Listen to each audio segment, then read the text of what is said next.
Good morning students. Result से related एक breaking news आ रही है कि GNDU इवन सेमेस्टर एग्ज़ाम्स का रिज़ल्ट आ गया है। तो जिन जिन क्लासेस का रिज़ल्ट आया है वो हैं BA honours school Punjabi 6 semester, LLB 3 year course 6 semester, MSc computational statistics and data analysis 2 year program 2nd semester, MSc applied chemistry pharmaceuticals 4th semester.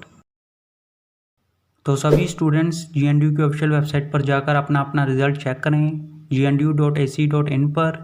All the best सभी स्टूडेंट्स को। उम्मीद है कि आप सबका रिजल्ट बहुत ही अच्छा आया होगा और सभी स्टूडेंट्स पास होंगे।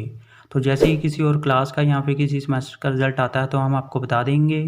तब तक इस वीडियो को लाइक कर दो, शेयर कर दो, चैनल सब्सक्राइब कर दो और बेल आइकन ज़रूर प्रेस कर देना। Thank you.